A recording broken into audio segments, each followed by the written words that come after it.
We breathe what we create.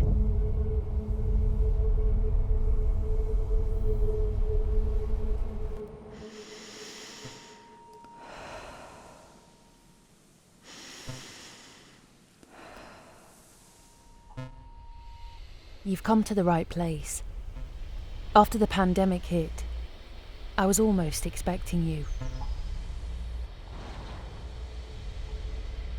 I'm an independent researcher, working on post-nuclear landscapes. These places and lives that have been affected by an invisible threat for decades.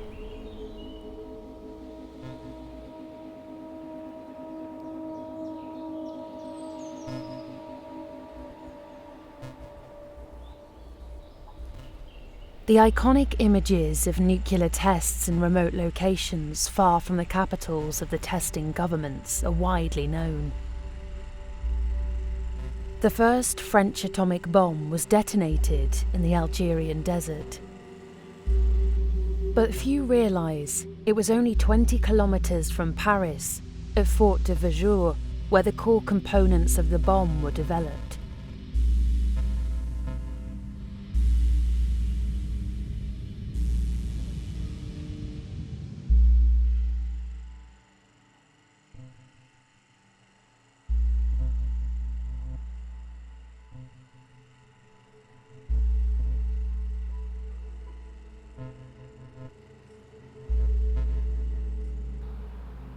A Geiger counter, placed on a wall inside the fort, revealed radiation levels 30 times higher than normal.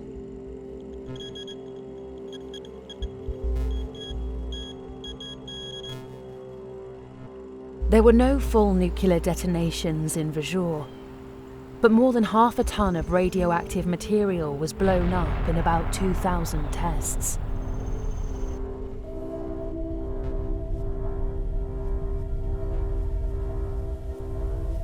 Before they were moved to one of the nuclear testing bunkers, these experiments took place outdoors, releasing uranium in the environment and creating the risk of radioactive particles inhalation and ingestion.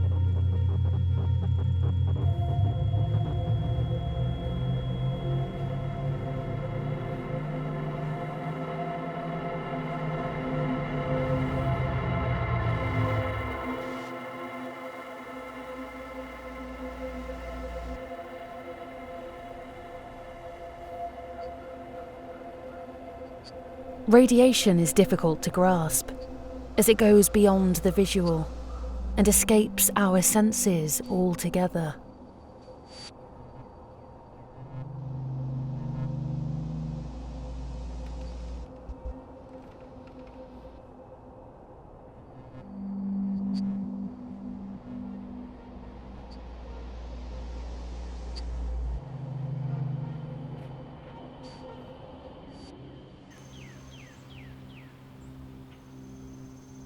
Vejour's nuclear research centre was closed in 1997 and turned into an illegal dump site.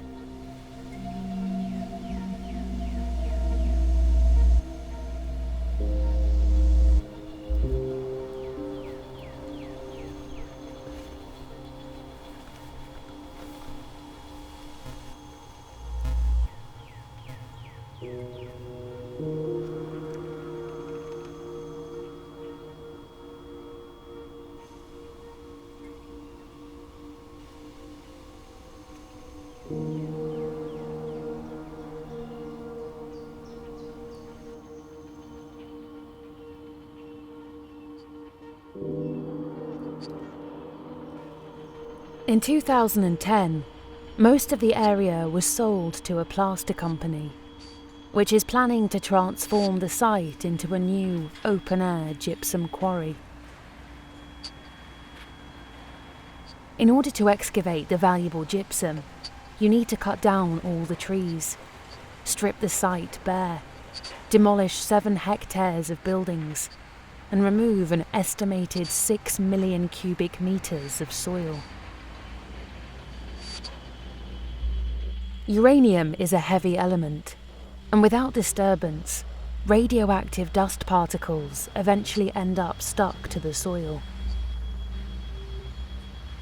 The risk of contagion becomes much higher once the particles are displaced around the site and beyond.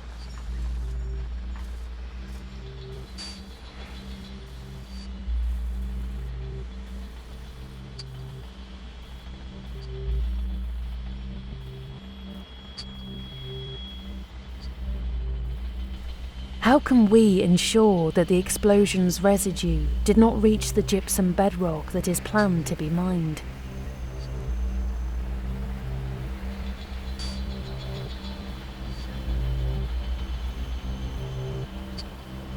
What do we do with all that hazardous soil?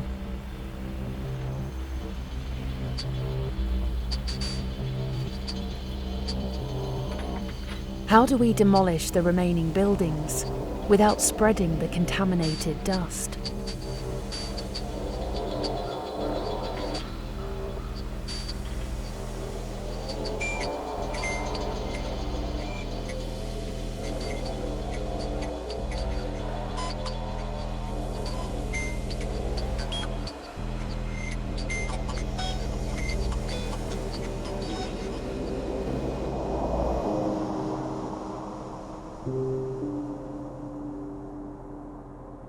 Living with the threat of contagion has become the new normal.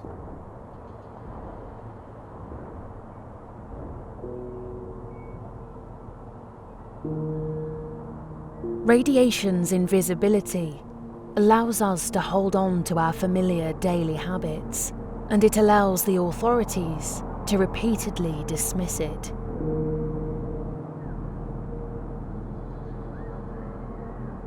Despite the high cancer mortality rates and local protests, we remain mostly detached and indifferent.